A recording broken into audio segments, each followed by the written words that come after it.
প্রিয় দর্শক, আসসালামু আলাইকুম ও শুভ সকাল। সিল টিভি প্রতিদিনের সকালের অনুষ্ঠান সংবাদ শিরোনাম দেখার সাদর আমন্ত্রণ জানাচ্ছি। আমি মাহবুবুল আলম মিলন। আর সংবাদ বিশ্লেষণে আজকে অতিথি আছেন মোহাম্মদ আবুল মনসুর আহমদ, অগ্রণী ব্যাংকের অবসরপ্রাপ্ত ডিজিএম। মনসুর ভাই, আপনাকে স্বাগত জানাচ্ছি। ধন্যবাদ আপনাকে। মনসুর ভাই আজকে আমাদের খবর বিশ্লেষণের প্রথম অতিথি, অর্থাৎ অতিথি হিসাবে সিল টিভিতে আগমন। এগুলো আপনার প্রতি কৃতজ্ঞতা জানাচ্ছি, কষ্ট করে আপনি আমাদের স্টুডিওতে এসেছেন। আমি খবরগুলো যথারীতি পড়ে শোনাবো, তারপরে আপনার কাছে এই সুন্দর বিশ্লেষণ শুনবো। প্রিয় দর্শক, আজকেও যথারীতি তিনটি পত্রিকা এসছে আমাদের স্টুডিওতে। জাতীয় পত্রিকা দৈনিক ইত্তেফাক, সিলেটের স্থানীয় দৈনিক দৈনিক কাজীর বাজার এবং সিলেট মিরর। তিনটি পত্রিকাটি আমি খবরগুলো পড়ে শোনাবো, বিশেষ করে শীর্ষ খবরগুলো, এবং অতিথির কাছে আমরা মোটামুটি বিশ্লেষণ শুনবো। পত্রিকা পড়ার আগে আজকে দিন তারিখটি জানিয়েছি। তার আগে বলবো যে আজকে অনুষ্ঠানটি পরিকল্পনা করেছে শেখ নুরুল ইসলাম আর Ali books and variety store, Bashikpur, Madhyabazar, Lakshmipur এর সৌজন্যে আজকে অনুষ্ঠানটি সম্প্রচারিত হচ্ছে। সুদূর লক্ষ্মীপুর থেকে আমাদেরকে সম্প্রচারে সহযোগিতা করার জন্য তাদের প্রতি কৃতজ্ঞতা জানাচ্ছি। পড়ছি পত্রিকা পড়ার আগে আজকে দিন তারিখটি জানিয়ে দিই। আজ শনিবার 20 জুন 2026, 6 আষাঢ় 1433 বঙ্গাব্দ, 4 মহররম 1448 হিজরি। প্রথমেই দুটি খবর বড় করিয়ে আসছে। একটা হচ্ছে বাংলাদেশের আভ্যন্তরীণ খবর। মালয়েশিয়ার উন্মুক্ত শ্রমবাজার ও অবকাঠামো নির্মাণে চীনা সহায়তা চাইবে বাংলাদেশ। প্রধানমন্ত্রী তারেক রহমানের প্রথম রাষ্ট্রীয় সফর কাল মালয়েশিয়া যাচ্ছেন। সেখানে থেকে যাবেন চীনে। শি জিনপিং ও আনোয়ার ইব্রাহিমের সঙ্গে দ্বিপক্ষীয় বৈঠকে 17 সমঝোতা স্মারক সই হতে পারে। বাংলাদেশের বাইরে আন্তর্জাতিক খবর। বিশ্বজুড়ে স্বস্তি, আছে ভয়ও। সুইজারল্যান্ডে আলোচনা স্থগিত। হামলা পাল্টা হামলার পর যুদ্ধবিরতিতে রাজি ইসরায়েল হিজবুল্লাহ। চুক্তির বিরোধিতায় সবচেয়ে বড় মার্কিন ইহুদি সংগঠন। ট্রাম্পকে বিশ্বাস করেন না 71% ইসরায়েলি, কড়া বার্তা আমেরিকার। আন্তর্জাতিক খবর। আর একটি খবর, দেশের ভিতরের খবর। স্কুল জীবন শুরুর আগেই কোচিং এ 40 লাখ শিশু। এটা অতিথির কাছে আমরা বিশ্লেষণ করবো যে শিশুরা স্কুলে ভর্তির নামমাত্র পরীক্ষা হবে, সন্তানকে কোচিং এ দেবেন না, সে খবরের কিছু বিশেষ দিক তুলে ধরা হয়েছে। শিক্ষামন্ত্রী, কোচিং না করলে সন্তান ভালো স্কুলে চান্স পাবে না, আশঙ্কা ইত্যাদি নিয়ে একটি প্রতিবেদন। আলোচনা পরে আসবো। দুই শহরে নেইমার ও ব্রাজিল, সারা বিশ্বে এখন খেলার একটা জ্বর। এখানে উল্লেখ করা হয়েছে খেলার একটি খবর। তারপরে আসছে নিউ ইয়র্কের টাইমস স্কোয়ারে গুলি ও ছুরি হামলা। মিসৌরিতে আর্জেন্টিনা সমর্থকদের উপর হামলায় হতাহত 5। আন্তর্জাতিক খবর। সরকার রাষ্ট্র সংস্কার করছে না, এই জন্য আমরা মাঠে নেমেছি, নাসিরুদ্দিন পাটোয়ারি, এনসিপি নেতা। সরকার একদলীয় শাসন কায়েমের চেষ্টা করছে, নারায়ণগঞ্জে কর্মী সম্মেলনে বিরোধী নেতা ডক্টর শফিকুর রহমান। আরো খবর, বগুড়ার সেই 2 ইউনিয়নের নাম বদলানোর নির্দেশ প্রধানমন্ত্রীর। একজন প্রতিমন্ত্রী তার ছেলেদের নামে নামকরণ করার পরেই প্রধানমন্ত্রী সেটাকে নজরে রেখেছেন এবং বদলির জন্য নির্দেশনা দিয়েছেন। আরো খবর, শেষ পৃষ্ঠায় আসছি। জাতীয় পত্রিকা ইত্তেফাকের শেষ পৃষ্ঠায় আমাদের জন্য একটি দুঃখজনক খবর। কবি আল মুজাহিদি আর নেই। 20 শতকের 60-এর দশকের প্রধান কবি, 21-এ পদকপ্রাপ্ত কবি, গবেষক, সম্পাদক ও দৈনিক ইত্তেফাকের সাবেক সাহিত্য সম্পাদক আল মুজাহিদি নেই। তার রুহের মাগফিরাত কামনা করছি। আরো খবর, তদন্ত পর্যায়ে স্বীকারোক্তিমূলক জবানবন্দির কপি পাবে কি আসামি পক্ষ, নিষ্পত্তি হবে হাইকোর্টের বৃহত্তর বেঞ্চে। আইন শৃঙ্খলা ব্যাপার আইন বিভাগের বক্তব্য এটা। ক্রিকেটার নাঈম হাসানকে মারধর, তদন্ত প্রতিবেদন জমার সময় আরো 4 দিন বাড়ল। আরো খবর, মোহাম্মদপুরে বাসার নিচে দাঁড়িয়ে থাকা বিএনপি নেতাকে কোপালো দুর্বৃত্তরা। কদমতলীতে মধ্যরাতে বাড়ি ফেরার পথে ব্যবসায়ী খুন। গুলিস্তানে আবাসিক হোটেলে প্রবাসীর অস্বাভাবিক মৃত্যু সংবাদ আরো একটি আছে। কুমিল্লার শ্রেণীকক্ষে শিক্ষককে গুপিয়ে হত্যা। 2 বছর পর রহস্য উদ্ঘাটন করলো পিবিআই। আরেকটি খবর, পান্না ও লালগ্রাম থেকে কাঙ্কন বাহিনী, বালুর বালুর নেশায় চলে গুলি, পদ্মার চরে 9 মাসে 7 খুন, বালু খেকোদের কর্মকাণ্ডের চিত্র তুলে ধরা হয়েছে এখানে। প্রিয় দর্শক, আরো কিছু খবরের পর আমরা অতিথির কাছে আসছি। যমজ কন্যা সন্তানের জন্ম দেওয়া স্ত্রীকে তালাক, এটা তো প্রকৃতির নিয়ম, আল্লাহর হাতে তো এই ক্ষমতাটুকু। এই ঘটনাগুলোর মাঝে মাঝে সমাজে আদিকাল থেকে এখনো কিন্তু চলে আসছে। এটা জি বলতে পারেন এটা নিয়ে। এটা তো আল্লাহ প্রদত্ত, এখানে কারো হাত নাই। তো এই যে মধ্যযুগীয় ভাবে যে পাশবিকতা, এক সময় কন্যা শিশুদেরকে হত্যা করা হতো, সেই অন্ধকার যুগের কথা বলছি, এটা কি এখনো এই আধুনিক যুগে এখানে থাকার কি কথা? এটা কেন হচ্ছে? এটা এখন আর এইরকম হওয়া উচিত নয়, কারণ আল্লাহ যা দেন মানুষ তা পরিবর্তন করতে পারে না। এই জন্য সমাজে মানুষকে সচেতন হতে হবে এবং এই ধর্মান্ধতা বলি না, এই কুসংস্কারকে কুসংস্কার অবশ্যই কুসংস্কার। আচ্ছা মনসুর ভাই, দেখেন এই যে কন্যা সন্তান কি আশীর্বাদ হতে পারে না আমাদের জন্য, সংসারের জন্য? ইসলামে এরকমই বলে, কন্যা সন্তান যদি হয় তাহলে এটা সংসারের জন্য ভাগ্য খুলে নিয়ে আসে। কন্যা সন্তান আল্লাহ রাসূল কিন্তু বলেছেন, আল্লাহ রাসূল এটা বলেছেন। এজন্য আমরা কন্যা সন্তানকে অবহেলা করব না। বিশ্বের নাম করে অনেক মহিলারা কিন্তু রাষ্ট্র ক্ষমতায় এসছে। বাংলাদেশের প্রধানমন্ত্রী, 2 জন প্রধানমন্ত্রী, বিরোধী দলের নেত্রী, আমাদের দেশের খবর। যদি আমরা পার্শ্ববর্তী ভারতে যাই, শ্রীমতী ইন্দিরা গান্ধী সেখানে তারপরে সাথে বর্তমান প্রেসিডেন্ট ভারতের বর্তমান প্রেসিডেন্ট মহিলা। তারপর ফিলিপাইনে ছিল একানোট মালাস্কালা, কি যেন নাম ছিল, আপনার মার্গারেট থ্যাচার, আমাদের অনেক উদাহরণ আছে, কিন্তু অনেক উদাহরণ আছে। কিন্তু কন্যা সন্তান অবহেলার পাত্র নয়। আরো একটি সামাজিক ঘটনা তুলে ধরা হয়েছে। নাটোরে শোবার ঘরে একই ওড়নার ঝুলে স্বামী স্ত্রীর আত্মহত্যা। এই যে পারিবারিক বড় মর্মান্তিক, কারণ কলহ বিবাদ অনেক সময় সংসারে থাকতে পারে, অভাব অনটনের কারণে হইতে পারে। এই জন্য যে আত্মহত্যা করা তো ইসলামেও নিষেধ, এবং এটাকে মহাপাপ উল্লেখ করা। আত্মহত্যা করা উচিত না, আত্মহত্যার পথ বেছে নেওয়া উচিত না, অনেক সুন্দর করে বলেছেন। আরেকটি ঘটনাকে সাথে আসছে, রাজশাহীতে চোর সন্দেহে যুবককে পিটিয়ে হত্যা, নার্সিং কলেজের 3 শিক্ষার্থী গ্রেপ্তার। এটাও ঠিক না, কারণ একজন মানুষকে আগে যাচাই করতে হবে সে চুরি করেছে কিনা। যদি সে চুরি না করে তাহলে কেন তাকে ধরে পিটাইতে হবে? এটাও আমাদের সমাজের এই পরিবর্তন আসা উচিত এবং যাচাই বাছাই করে কোনো সিদ্ধান্ত নেওয়া উচিত। পাশাপাশি আরো মৃত্যুর খবরগুলো আমি যেহেতু শুরু করেছি, আরো খবরটা পড়ার আপনার সাথে একটু বিশ্লেষণ করতে চাবো। মোহাম্মদপুরে বাসার নিচে দাঁড়িয়ে থাকা বিএনপি নেতাকে কোপালো দুর্বৃত্তরা, কদমতলীতে মধ্যরাতে বাড়ি ফেরার পথে ব্যবসায়ী খুন, গুলিস্তানে আবাসিক হোটেলে প্রবাসীর অস্বাভাবিক মৃত্যু। একটাই খবরের মধ্যে 3টি মৃত্যুর খবর এসছে এখানে। এটা কিভাবে? আইন শৃঙ্খলার অবস্থাটা কোথায় আমরা দাঁড়িয়ে আছি? আমরা আমাদের দেশের আইন শৃঙ্খলা পরিস্থিতিকে আরো উন্নত করতে হবে। মানুষ অবাধে চলাচল করবে তার প্রয়োজনে, এবং ব্যবসায়ী উনি তো অনেক দেরিতে রাত্রে বাসায় ফিরতে পারেন তার ব্যবসার কাজ শেষ করে।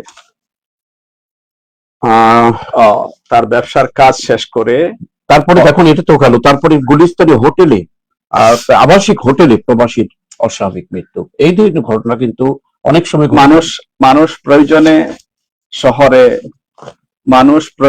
শহরে বিভিন্ন এরিয়াতে তার ব্যবসায়িক কাজে, অফিসিয়াল কাজে যাতায়াত করতে পারে, যেতে পারে, এবং এজন্য তার রাত্রি যাপন অন্য শহরে যদি হয়, হোটেলে হয়, এটা তো স্বাভাবিক, সে থাকবে হোটেলে, সেখানে নিরাপত্তা থাকতে হবে, নিরাপত্তা থাকা উচিত।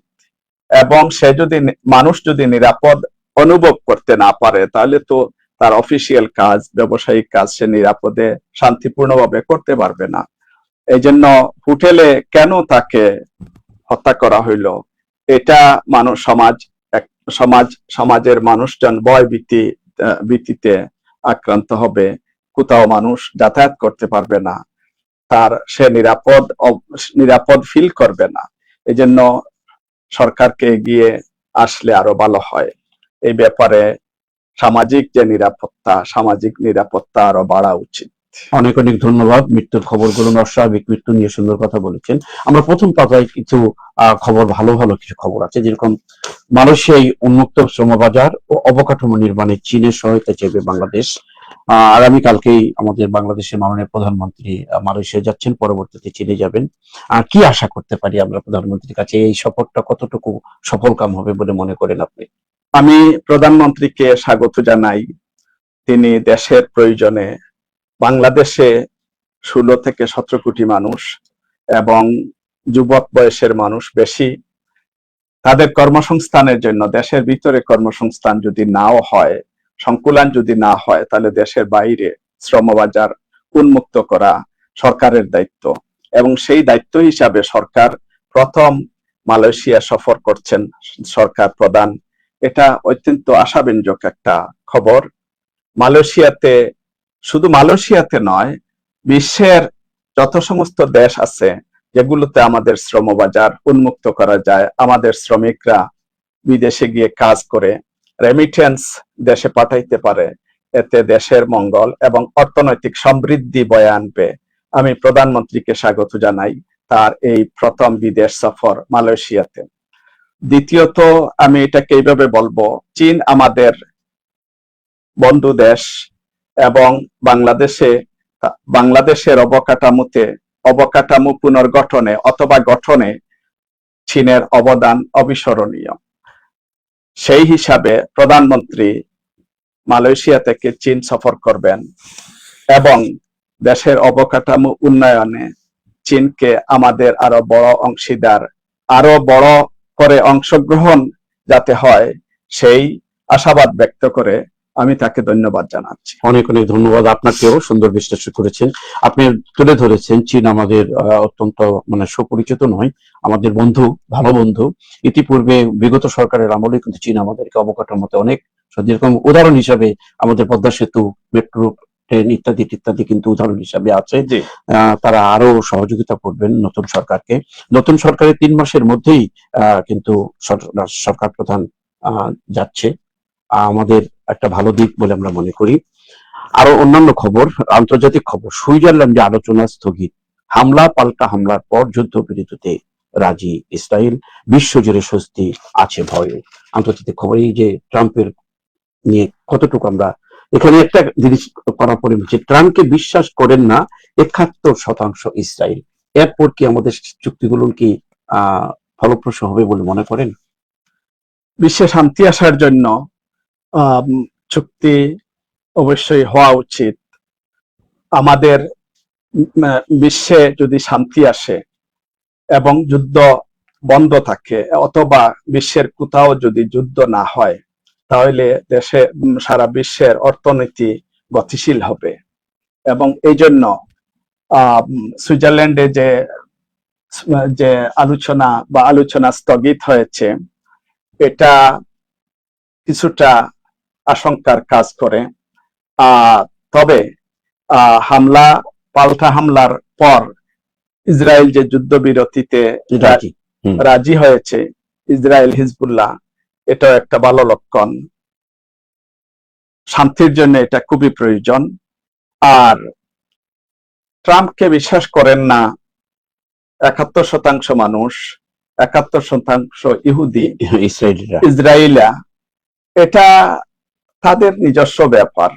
তবে মানা উচিত, বিশ্বের একটা শক্তিধর দেশ যুক্তরাষ্ট্র, সে চেষ্টা করতেছে যাতে যুদ্ধ বিরতিটা হয়, যুদ্ধ বন্ধ হয়। আমি বলবো যুদ্ধ বন্ধ করা উচিত, যুদ্ধ বন্ধের জন্য চেষ্টা করা উচিত এবং চেষ্টা করে যাওয়া উচিত, যাতে বিশ্বে শান্তি সৃষ্টি হয়, মানুষজন স্বস্তি পায়।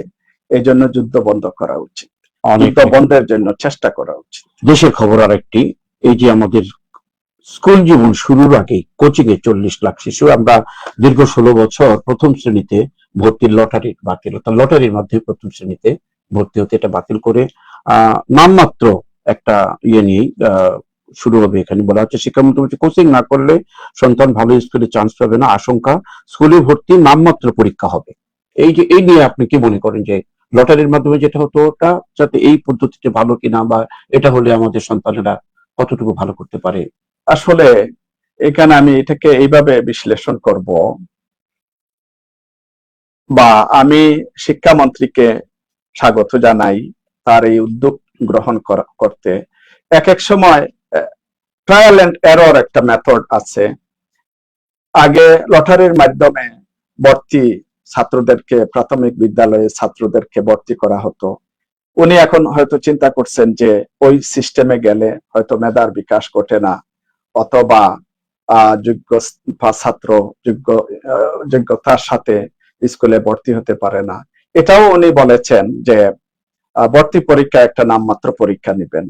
এই পরীক্ষার মাধ্যমে তখন আর ভয়ভীতিটা থাকবে না ছাত্রদের মধ্যে বা অভিভাবকদের মধ্যে, আর ভয়ভীতি থাকবে না। বাচ্চা তার মেধার বিকাশের মাধ্যমে ভর্তি হবে, তার মেধায় অথবা তার জ্ঞানের অথবা তার যোগ্যতায় সে ভর্তি হবে। এটাই হওয়া উচিত। তাহলে বাবা মা স্বস্তিও পায়, আবার গড়ে ছেলে মেয়েদেরকে বা বাচ্চাদেরকে লেখাপড়া করতে উৎসাহিত করবে, এবং এটা একটা ভালো উদ্যোগ আমি মনে করি। অনেক অনেক ধন্যবাদ বিশ্লেষণ করার জন্য। আমাদের দেশের মধ্যে রাজনৈতিক কিছু খবর, তার সরকার বিরোধী দলের কিছু খবর এখানে উল্লেখ করে, দুটি খবর পাশাপাশি আছে। সরকার একদলীয় শাসন কায়েমের চেষ্টা করছে, বিরোধী দলনেতা ডক্টর শফিকুর রহমান। পাশে আরেকটি খবর, সরকার রাষ্ট্র সংস্কার করছে না, এই জন্য আমরা মাঠে নেমেছি। নাসিরউদ্দিন পাটোয়ারি এনসিপি নেতা, দুই বিরোধী দলের নেতা একজন, আর সংসদে বিরোধী দলের নেতা, আর এখানে বিরোধী দলের এক নেতা এনসিপির নতুন দলের নেতা। বাংলাদেশ একটি গণতান্ত্রিক দেশ, গণতন্ত্রের চর্চাই এখানে হওয়া উচিত বা হচ্ছে। বিরোধী দলের দৃষ্টিভঙ্গিতে হয়তো তারা দেখতেছে যে সরকার একদলীয় শাসন কায়েমের চেষ্টা করতেছে। সরকার তার অবকাঠামো অনুসারে অবকাঠামোকে ব্যবহার করে সরকার পরিচালনা করবে, তবে সরকার জনগণের মঙ্গলের জন্য এই দেশ শাসন করে বা করে যাচ্ছে। বিরোধী দল ভাবছে যে এটা গণতান্ত্রিক চর্চা হচ্ছে না। বিরোধী দলের কিন্তু গঠনমূলক সমালোচনা হওয়া দরকার বা উচিত। এই ক্ষেত্রে গঠনমূলক বক্তব্য থাকা উচিত, যে বক্তব্য দিলে জনগণ বা সাধারণ মানুষ কিন্তু সরকারের বা বিরোধী দলের কথাকে মনোযোগ দিয়ে শুনে এবং এটাকে বিশ্লেষণ করে যে সরকার দেশ ভালোভাবে চালাচ্ছে কিনা, অথবা বিরোধী দল গঠনমূলক সমালোচনা করছে কিনা, তাও জনগণ দেখে। যেহেতু আমরা একটি গণতান্ত্রিক দেশ, এই জন্য গণতন্ত্রের চর্চা আমাদের হওয়া উচিত, বিরোধী দলেরও গঠনমূলক গণতান্ত্রিক চর্চা হওয়া উচিত, সরকারেরও জনগণের মঙ্গল হয় এরকম কার্যক্রম গ্রহণ করা দরকার বলে আমি মনে করি। এটা হচ্ছে বিরোধী দলের, সংসদে বিরোধী দলের নেতার কথা। কিন্তু পাশাপাশি নাসিরউদ্দিন পাটোয়ারি এনসিপি নতুন রাজনৈতিক দলের নেতা, উনি বলেছেন সরকার রাষ্ট্র সংস্কার করছে না, এই জন্য আমরা মাঠে নেমেছি। সরকারের রাষ্ট্র সংস্কারের কথা নিয়ে কিন্তু বিএনপি নির্বাচনের আগে এই কথাটা বারবার এসেছিল। রাষ্ট্র সংস্কার কি হচ্ছে না এটা নিয়ে যে শঙ্কা প্রকাশ করছেন, তারা মাঠে নেমেছেন এই এনসিপির নেতা, এ ব্যাপারে আপনি কি মনে করেন? এনসিপি একটি নতুন দল, তারা তাদের নতুন চেতনায় তারা তাদের বক্তব্য প্রকাশ করছে। সরকার দেশ নির্বাচনের আগে কি ওয়াদা করেছিল এটা সরকার হয়তো জানে, সরকারের মাথায় আছে, এবং কখন সংস্কার করা উচিত, কখন সংস্কারে আগানো উচিত, সরকার এটা চিন্তা করবে। আবার বিরোধী দল, নতুন দল হিসাবে এনসিপি তাদের প্রতিবাদ অথবা নির্বাচনের আগের ওয়াদার ব্যাপারে তারা তো তাদের প্রতিবাদ করবেই, এটাই স্বাভাবিক, এটাই গণতান্ত্রিক চর্চা। Thank you. ওকে, ধন্যবাদ। আমরা এতক্ষণ আজকের অতিথি, বিশেষ করে সিল টিভিতে প্রথম আজকে উনি অতিথি হিসেবে এসেছেন। প্রথম জাতীয় পত্রিকা শেষ করে আবারও অতিথির কাছে আসবো স্থানীয় দৈনিক নিয়ে কিছু খবর পরিবেশন করার পর। হাতে নিচ্ছে প্রথমে দৈনিক কাজীর বাজার।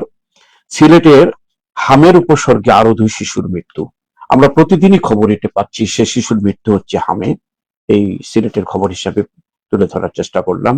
সুনারুঘাটে নতুন গ্যাস কূপের সন্ধান, আশার আলো আমাদের সিলেটের হবিগঞ্জের চুনারুঘাটে। মাধবপুরে সড়ক দুর্ঘটনায় যুবক নিহত, আবার নিহতের খবর, সেটা হচ্ছে দুর্ঘটনার মৃত্যু। শ্রীমঙ্গলে বর্ণিল উদ্বোধনে হারমোনি ফেস্টিভ্যাল পর্যটনের নতুন দিগন্ত উন্মোচন। আমাদের চায়ের রাজধানী শ্রীমঙ্গলের ফুলছড়া চা বাগানে গতকাল শুক্রবার সকাল 4টায় আনুষ্ঠানিকভাবে শুরু হয়েছে 3 দিন ব্যাপী সাংস্কৃতিক বিনোদনা হারমোনি ফেস্টিভ্যাল সিজন 2, পর্যটন শিল্পের বিকাশ ও বহুজাতিক সাংস্কৃতিক সংরক্ষণ, ক্ষুদ্র নৃগোষ্ঠীর ঐতিহ্যকে বিশ্বমঞ্চে তুলে ধরার লক্ষ্যে এই পদক্ষেপ। এটা নিয়ে একটু আলোচনা করতে হবে, আমরা খবর পরে পড়বনি যে শ্রীমঙ্গল যে আমাদের যে হারমোনি ফেস্টিভ্যাল উদ্বোধন করলেন মাননীয় প্রতিমন্ত্রী, এটা কতটুকু আশার আলো বা দেশের জন্য মঙ্গল, কি মনে করেন আপনি এটা? একটা দেশ যখন সংস্কৃতিতে আগানো থাকে সেই দেশ অনেক উন্নত হয়, কাজেই আমাদের সংস্কৃতির বিকাশ হওয়া উচিত এবং সেই আলোকে সংস্কৃতি প্রতিমন্ত্রী এই উদ্যোগ নিয়েছেন শ্রীমঙ্গলে। এই যে হারমোনি ফেস্টিভ্যাল, এটা অত্যন্ত আশার বিষয়, আমাদের সংস্কৃতি বিকাশে এটা অনেক সহায়ক। অনেক অনেক ধন্যবাদ। সিউকের উন্নয়নমূলক কর্মকাণ্ডের স্বচ্ছতা জবাবদিহিতা নিশ্চিত করা হবে। কয়েকদিন নতুন চেয়ারম্যান হয়েছেন সিইউকের, সুন্দর বক্তব্য রেখেছেন, আলোচনায় আমরা পরে আসবো। আরো খবর পড়ি, আমাদের সিলেটের এখন টপ অফ দা সিলেট যে খবরটা আসছে, মাজার পরিদর্শন জেলা প্রশাসক মোহাম্মদ সরোয়ার আলম, সিলেটের ডিসি শাহপুরান মাজারেও আয় ব্যয়ের স্বচ্ছতা ও মাদকের আসর বন্ধের নির্দেশ। ইতিপূর্বে শাহজালাল উনি এরকম একটি সরকারি নিয়ন্ত্রণে নিয়ে এসছেন, শাহপুরান মাজারেও গতকাল পরিদর্শনকালে কথাটি বলেছেন। মানুষ চায় তার দানের টাকায় কোন জিনিস করবেন এবং তার দানের টাকা স্বচ্ছতা থাকবে, কেউ মেরে নিয়ে যাবে না, তখন সে মন খুলে দান করবে। মানুষ চায় স্বচ্ছতা জবাবদিহিতা, জেলা প্রশাসকের বক্তব্য। পরে আসছি আর আপনার কাছে। 6ষ্ঠ শ্রেণী থেকে বাধ্যতামূলক হচ্ছে কারিগরি শিক্ষার পর, এটা একটা ভালো উদ্যোগ। আমাদের 16-17 কোটি মানুষের দেশ বাংলাদেশ, এখানে শুধুমাত্র সাধারণ শিক্ষায় শিক্ষিত হইলে হবে না, বিশ্ব এখন কারিগরি শিক্ষায় অনেক অগ্রসর হচ্ছে এবং কারিগরি শিক্ষার জন্য বিভিন্ন দেশ তার নিজস্ব বাচ্চাদেরকে, সন্তানদেরকে কারিগরি শিক্ষায় শিক্ষিত করে তুলছে, কারণ কারিগরি শিক্ষা এখন অর্থনৈতিক উন্নয়নের মূল সোপান। সেই আলোকে এই যে 6ষ্ঠ শ্রেণী থেকে যে কারিগরি শিক্ষার প্রসার বা শুরু হচ্ছে আমাদের বাধ্যতামূলক, এটা তো ঠিকই আছে এবং এটা খুবই খুবই যুগোপযোগী একটা পদক্ষেপ। কারিগরি শিক্ষা অবশ্যই বাধ্যতামূলক করা উচিত। আমি আপনার সাথে আরেকটু ইয়ে দিয়ে বলি, যে সরকার শ্রম বাজারের জন্য সমাবেশে যাচ্ছেন, চিনি যাবেন, দেশের যাবেন বলছেন, এখানে কারিগরি শিক্ষা যদি একটা শিক্ষিত ছেলে যায় তাহলে কিন্তু দেশের জন্য সেটা মঙ্গল। হ্যাঁ, দেশের জন্য শুধু মঙ্গল না, তার পারিবারিক অবস্থার উন্নতির জন্য এটা সহায়ক হবে, তার শ্রম মানে কষ্টার্জিত অর্থের পরিমাণ বাড়বে, দেশে সে রেমিটেন্স পাঠাবে এবং সরকারও লাভবান হবে, পাশাপাশি তার পরিবারটাও লাভবান হবে। আরেকটা কথা আমি সাথে যোগ দিই, একজন ছাত্র যদি 6 থেকে কারিগরি শিক্ষায় শিক্ষিত হয়, বিদেশ নাও যাক, সরকারি চাকরি নাও করুক, অন্তত কারিগরি শিক্ষা যদি তার ভিতরে থাকে, সে নিজেও কিন্তু নিজে উদ্যোক্তা হতে পারবে। মাজার নিয়ে সিলেটে যে টাউনের মধ্যে যে খবরগুলো মুখে মুখে কথা, যে শাহপুরান মাজার শাহজালালের মতো শাহপুরানের স্বচ্ছতা আনার জন্য মাদকের আসর বন্ধের নির্দেশ দিচ্ছে, মাদকের আর নির্দেশ বন্ধ দিচ্ছে, সরকারের নিয়ন্ত্রণ নিচ্ছে। এতে করে কিন্তু শাহজালালের ওই যে যারা ভক্ত, এর মধ্যে কিছু কিছু গুঞ্জনও শোনা যাচ্ছে, কিন্তু তারা কিছু হতাশাবাঞ্চক তারা ইয়ে করছে। এটা মনে করেন আপনি? এটা সরকারের এই মাজার ব্যবস্থাপনায় সরকারের যে দৃষ্টি এখানে পড়েছে এটা ভালো, তবে ব্যক্তি পর্যায়ে মাজারের একটা ব্যবস্থাপনা অনেক আগে থেকেই চলে আসতেছে। আমি যেটা মনে করি, সরকার এবং ব্যবস্থাপনা কমিটি যেটা আছে, এদের আলোচনার মাধ্যমে একটা সুস্থ পরিবেশ অথবা তার আয় রোজগারটা কি হবে, আলোচনার মাধ্যমে এটাকে একটা সিদ্ধান্তে যাওয়া উচিত বলে আমি মনে করি। আর এখানে যে এই যে আপনি যেটা বলতেছেন যে স্বচ্ছতা স্বচ্ছতা এবং জবাবদিহিতা থাকা এটা সর্বক্ষেত্রেই দরকার। অনেক গুরুত্বপূর্ণ বিষয়। ঠিক সুন্দর একটা কথা বলেছেন যে মাজার কমিটি তো দীর্ঘদিন থেকে চলে আসছে, তারা নিজেদের মধ্যে করে একটা চালিয়ে আসছে, তাদের সাথে সমন্বয় করে কাজটা করার ব্যাপারে আপনি একটা গুরুত্ব নিয়ে আসলেন। আমি আশা করবো যে আমরা আশা করব সিলেট জেলা প্রশাসক এই জিনিসটা নিয়ে আরো আলোচনা পর্যালোচনা করে একটা স্থিতিশীল জিনিসটা তৈরি করুক। আরো সামাজিক অবক্ষয়ের একটি খবর, জুড়িতে স্ত্রীকে গলা কেটে হত্যা, থানায় স্বামীর আত্মসমর্পণ, মৌলভীবাজারে জুড়ির খবর আইন শৃঙ্খলা। তারপর পাশাপাশি আরো একটি খবর, দক্ষিণ সুরমায় অপহৃত স্কুল ছাত্রী বিবাড়িয়ায় উদ্ধার। পাশাপাশি দুটি খবরই হচ্ছে আমাদের দেশের জন্য আইন শৃঙ্খলার উপরে আঘাত আনার মতো খবর। এটা জড়িতে স্ত্রীকে গলা কেটে হত্যা, এখানে কোনো পারিবারিক কলহ ছিল কিনা, যদি পারিবারিক কলহ স্বামী স্ত্রীর মধ্যে থাকে, এখানে কোনো অভাব অনটনের বিষয় ছিল কিনা, অথবা অভাব অনটনের বিষয় ছিল কিনা, এটা আলোচনার মাধ্যমে তাদের সমাধান হওয়া উচিত। এবং সমাজে এটা একটা অশান্তির বার্তা বহন করে। যদি তার পারিবারিক আর্থিক অনটনের কারণে হয়ে থাকে, সমাজকে এগিয়ে আসা উচিত এই ধরনের কলহ দূর করার জন্য, আর্থিক সমস্যার সমাধান করার জন্য। আমাদের দেশে তো বিভিন্ন সংস্থা আছে, আর্থিক সমস্যা, পারিবারিক কলহ এগুলো দূর করার জন্য আসলে এই সংস্থাগুলোকে এগুলো খুঁজে খুঁজে বাইর করে একটা আসলে সমাধান করা উচিত।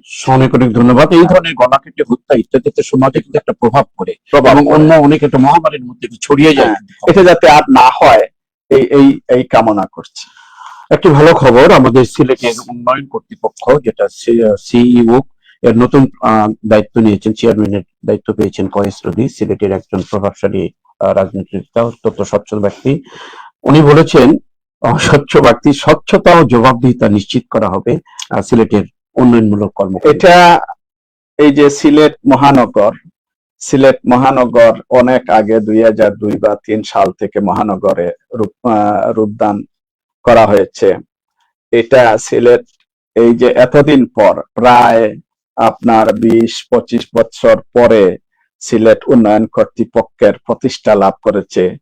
আমি এবং আমরা এটাকে সাধুবাদ জানাই। সিলেটের উন্নয়নে যে উন্নয়ন কর্তৃপক্ষ বলেছেন স্বচ্ছতা এবং জবাবদিহিতা নিশ্চিত করবেন, খুবই আশার কথা। এবং আমাদের সিলেট মহানগরকে আরো এগিয়ে যাতে নিতে পারেন এই কামনা করি। সিলেট বিভাগীয় শহর হিসাবে সিলেট অনেক পিছিয়ে আছে। আমরা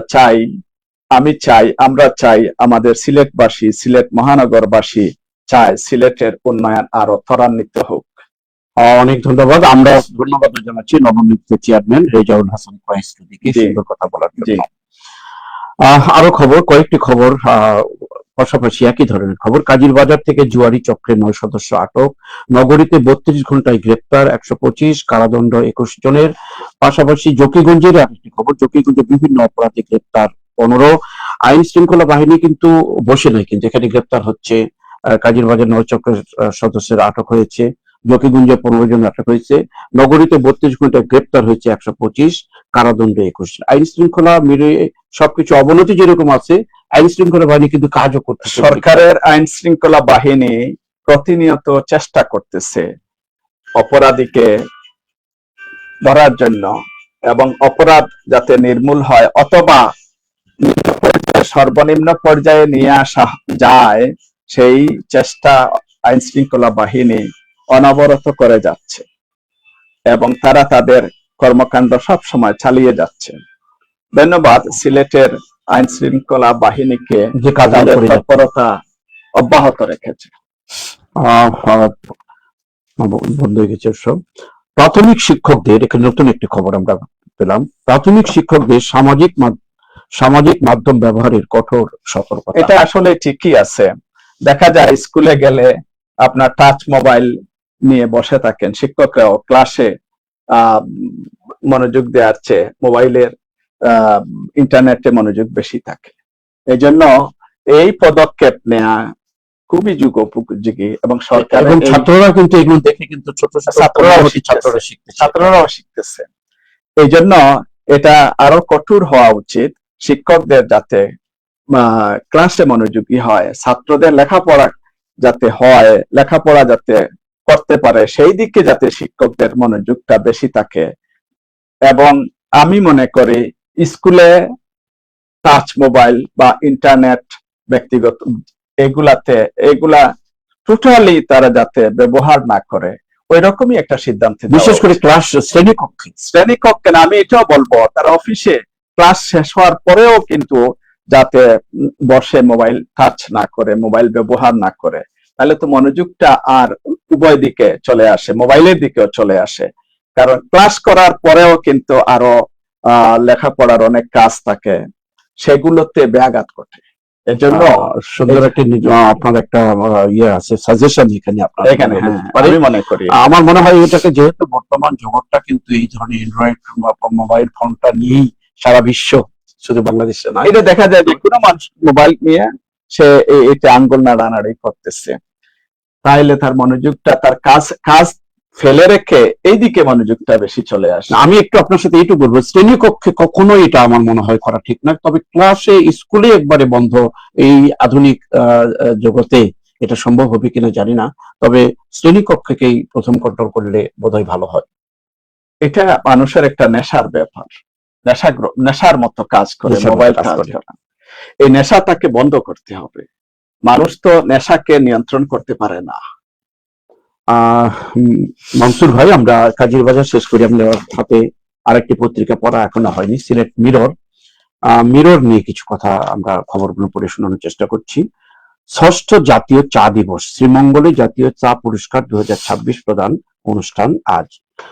লোকসান ঋণে অস্তিত্ব সংকটে 12 চা বাগান, এখানে প্রতিবেদন পরিসংখ্যান দেওয়া হয়েছে আর কি। ন্যাশনাল টি কোম্পানি ঋণের পরিমাণ 443 কোটি 28 লক্ষ টাকা, লোকসান 239 কোটি 9 লাখ টাকা, অনিশ্চয়তার মুখে কয়েক হাজার শ্রমিকের জীবন জীবিকা। জাতীয় যে ষষ্ঠ জাতীয় চা দিবস উদযাপন হচ্ছে শ্রীমঙ্গলে, আজকে অনুষ্ঠিত হবে, কিন্তু তার আগে একটি প্রতিবেদন দেখানো হয়েছে, আশঙ্কার কথা এখানে কিন্তু আমরা দেখছি, লোকসানে ঋণে অস্তিত্ব সংকটে 12 চা বাগানের একটি দৃশ্য তুলে ধরা হয়েছে। এই দিবসে, এই প্রেক্ষাপটে, এই অস্তিত্বহীনতার সংকটের মধ্যে দিয়ে আজকের এই অনুষ্ঠান কতটুকু ফলপ্রসূ হবে বলে মনে করেন আপনি? আমি এটাকে দুইভাবে বিশ্লেষণ করি। চা জাতীয় চা পুরস্কার অনুষ্ঠান আজকে হচ্ছে, এটা একটা ভালো উদ্যোগ, উৎসাহিত করা চা মালিকদেরকে, চা বাগানের মালিকদেরকে উৎসাহিত করছে সরকার, যাতে চায়ের উৎপাদন কিভাবে আরো মনোযোগী হলে চার উৎপাদন বাড়বে, গুণগত মান বাড়বে, এবং চা একটা রপ্তানিমূলক পণ্য, আমরা চা বিদেশে রপ্তানি করে অনেক বৈদেশিক মুদ্রা অর্জন করি। পাশাপাশি এখানে যে চা বাগানে যে ব্যাংকগুলো আর্থিক সহায়তা করেছে, ঋণ প্রদান করেছে, এটুকুকে আমি এইভাবে বলবো, প্রকৃত ব্যাংকারদেরকে বলবো যাচাই বাছাই করে কতটুকু ঋণ চা বাগানে লাগবে, এই মূল্যায়ন করা দরকার। আমি যদি অতিরিক্ত ঋণ প্রদান করে থাকি, এই ঋণ অপব্যবহার হবে, মালিকরা এই টাকার অপব্যবহার করবে এবং তহবিল ডাইভার্ট করবে, বাগানে যথাযথভাবে সমস্ত টাকা প্রয়োগ হবে না। এই জন্য ফিজিবিলিটি স্টাডি বলে একটা কথা আছে, এই ফিজিবিলিটি স্টাডি করে কতটুকু ঋণ লাগবে, যতটুকু ঋণ লাগবে ততটুকু দেওয়া উচিত। এখানে মনে হয় অতিরিক্ত ঋণ প্রদানের কারণে এই লোকসানে লোকসানে পতিত হয়েছে। কারণ হুম। ফান্ড যদি ডাইভার্ট হয়ে যায় তাহলে কিন্তু আম, যথাযথ প্রয়োগ হবে না, অর্থের প্রয়োগ যথাযথভাবে হবে না।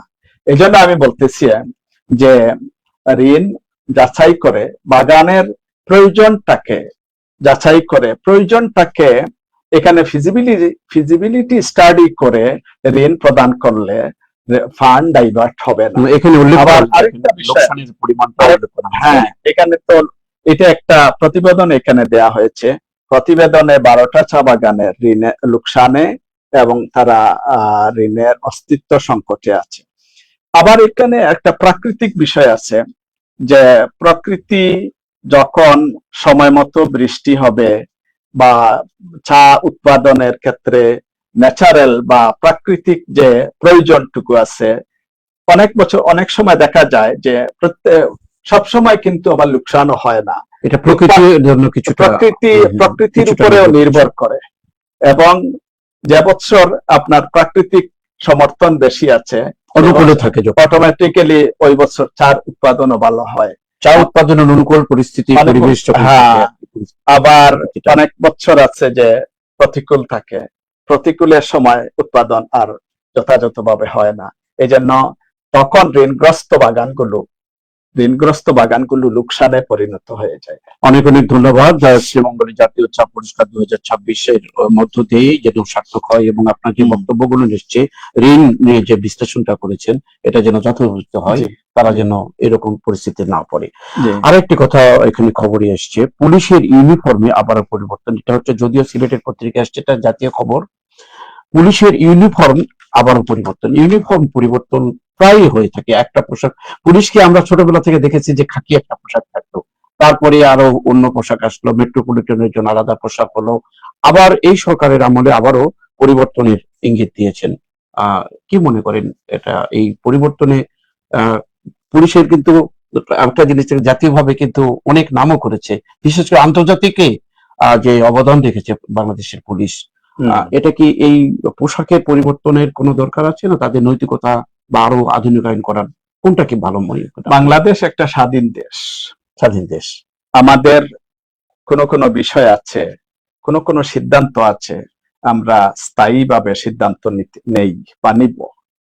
আমরা পুলিশের যে ইউনিফর্ম পরিবর্তন করে, এটা অবশ্য একটা বিষয় আছে যে মানসিক পরিবর্তন হয়, পোশাক কিন্তু মানুষের মনকে পরিবর্তন করতে করে, কিন্তু এটা যেহেতু আমরা একটা স্বাধীন দেশ, তার একটা স্থায়ী পোশাক থাকলে ভালো হয়। আমাদের একটা পরিচিতি, এই পোশাকটা বাংলাদেশের পুলিশ, বাংলাদেশ পুলিশ বা বাংলাদেশের পুলিশ, তাদের এই ইউনিফর্ম আছে। আমাদের মানসিক পরিবর্তন হয় ইউনিফর্ম পরলে, কিন্তু এটার একটা স্থায়ী অবস্থান থাকা উচিত। পুলিশ বাংলাদেশে, পুলিশ জনগণের বন্ধু, এবং পুলিশের কিন্তু আন্তর্জাতিক মিশনে অনেক সুনাম আছে বিশ্বে। তারা তাদের দক্ষতার পরিচয় দিয়েছে জাতিসংঘ মিশনে। কাজেই আমরা নতুন ভাবে পুলিশকে ভাবার কোনো বিষয় নাই। পুলিশকে কিভাবে আরো দক্ষতা তাদের বাড়ানো যায়, তাদের প্রশিক্ষণ, তাদের নিয়ম নীতি, এগুলো যদি বাড়ে তাহলে তারা আরো দক্ষতার সাথে তাদের দক্ষতার পরিচয় দিবে। এটাই আমি মনে করি। সুন্দর একটা ইঙ্গিত দিয়েছেন। আরো খবর, সিলেটে মাজার কেন্দ্রিক মাস্টার প্ল্যান করা উচিত, শাহপরান মাজার পরিদর্শনে ডিসি। নগরে অনলাইন জুয়া চক্রের 9 সদস্য আটক। আগামী 1 মেতে পাশ হবে তিস্তা মহাপরিকল্পনা প্রকল্প। চুনারুঘাটে মাটি ফুঁড়ে বেরোচ্ছে গ্যাস, অনুসন্ধান শুরু। দখলে পর্যদস্ত নদ নদী, পুষ্টি নেই 79% মাটিতে। সবার আগে নকআউটের টিকিট পেল মেক্সিকো, খেলার খবর। শেষ 23 মিনিটের গোল উৎসবে সুইসদের জয়। এটা খেলার খবর, আন্তর্জাতিক বিশ্বকাপ ফুটবলের খেলার খবর। আরো একটি খবর, শ্রীমঙ্গলে আরেকটি খবর আসছে। শ্রীমঙ্গলে হারমোনি ফেস্টিভ্যাল উদ্বোধনে পর্যটন মন্ত্রী। পর্যটন খাতে সিলেটকে অগ্রাধিকার দেওয়া হবে, যেটা একটু আগে অন্য পত্রিকায় আমরা পড়ে বিশ্লেষণ আপনি করেছেন। শেষ পৃষ্ঠায় আহ পরিচর্যায় বিশেষ শিশুরাও সম্পদ হয়ে উঠতে পারে। জিএসএসসির অনুদান প্রদানকালে বক্তারা পরিচর্যায় বিশেষ শিশুরাও সম্পদ হয়ে উঠতে পারে। তা তো অবশ্যই। বিশেষ শিশু বলতে এখানে হয়তোবা যারা মানে যাদের বাবা মা হয়তো অসচ্ছল আছে কিংবা এই সমস্ত বা অটিস্টিক শিশু হতে পারে, সেটা হইতে পারে। এই সমস্ত শিশুদেরও যদি যথাযথভাবে পরিচর্যা করা হয়, তাদের প্রতি মনোযোগ বাড়ানো হয়, এরাও কিন্তু সমাজকে নেতৃত্ব দেওয়ার মতন অবস্থান হয়ে উঠতে পারে। এটুকু আমি দেখেছি। কোনো এটা কি বলতে পারি যে ওই যারা ইয়েতে বাস করে, বাচ্চাদেরকে, ছোট ছোট বাচ্চা যাদের বাবা মা নাই, তাদেরকে ওই এটা কি অনাথ স্কুল, অনাথ শিক্ষা প্রতিষ্ঠানে এরকম লেখাপড়া করার পরে উনি কোন একটা প্রতিষ্ঠানের নেতৃত্ব দিয়েছেন, এরকম উদাহরণ কিন্তু হচ্ছে। হ্যাঁ, আছে।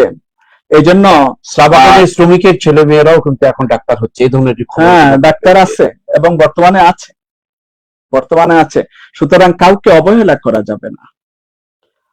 আরেকটি সুখবর বাংলাদেশের সিলেটের জন্য। সিলেটের কমলগঞ্জ অর্থাৎ মৌলভীবাজার কমলগঞ্জে ট্যাঙ্ক ফল চাষে সাফল্য।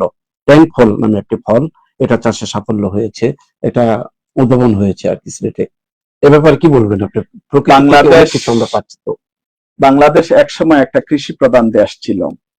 আমরা একসময় আস্তে আস্তে কৃষি থেকে আমরা সরে এসেছিলাম, এখন আবার কৃষিতে মনোযোগ দেওয়া হচ্ছে। এবং সিলেটে, বিশেষ করে সিলেটে পাহাড়ি অঞ্চল আছে। এই যে কমলগঞ্জ এটা কিন্তু একটা পাহাড়ি অঞ্চল বা উচ্চ অঞ্চল। এই জন্য এখানে যদি কৃষির উৎপাদনে মনোযোগী দেওয়া হয়, সরকারকে যদি আরো বেশি মনোযোগী হয়, যেমন উত্তরবঙ্গে কৃষি সম্প্রসারণ বিভাগ খুবই মনোযোগ আছে সরকারের এই দপ্তরের। তো অনুরূপ যদি সিলেট বিভাগকেও সরকারের কৃষি সম্প্রসারণ বিভাগ আরো মনোযোগী হয়, সিলেটেও উত্তরবঙ্গের মতো কৃষি উৎপাদন, বিভিন্ন ফসল উৎপাদন এগুলো বাড়বে। মনসুর ভাই, আমাদের সময় আজকে আর অগ্রসর হতে দিচ্ছে না। সুন্দর একটি আশার বাণী আপনি বলেছেন। ট্যাঙ্ক ফল চাষে সাফল্য কমলগঞ্জ, এর মধ্য দিয়ে আপনি সিলেটকে আরো যেন কৃষি আওতাভুক্ত আনা হয়, কৃষি সম্প্রসারণ বিভাগ যেন আরো কাজ করে, সে আশা ব্যক্ত করেছেন। প্রিয় দর্শক, আমি আবারও বলবো, আজকে কাউন্সিল টিভিতে প্রথম অতিথি হয়ে আসছেন। ওনার সুন্দর বিশ্লেষণ আমরা এতক্ষণ শুনলাম। সময়ের অভাবে আমরা আরো অনেক খবর বিশ্লেষণ করার সুযোগ আমরা দিতে পারলাম না। আজকে এখানে আমরা শেষ করব। শেষ করার আগে অতিথিকে আবারও সিল টিভির পক্ষ থেকে ধন্যবাদ জ্ঞাপন করছি। আর আপনারা এতক্ষণ আমাদের সাথে থাকার জন্য আপনাদেরকে ধন্যবাদ। আর ধন্যবাদ জানাবো আজকে সম্প্রচারে যিনি সহযোগিতা করলেন, Ali books and variety store, Bashirpur Madhyabazar, Lakshmipur, তাদের প্রতি কৃতজ্ঞতা জানিয়ে আজকের অনুষ্ঠান এখানে শেষ করছি। আপনাকেও ধন্যবাদ। আল্লাহ হাফেজ।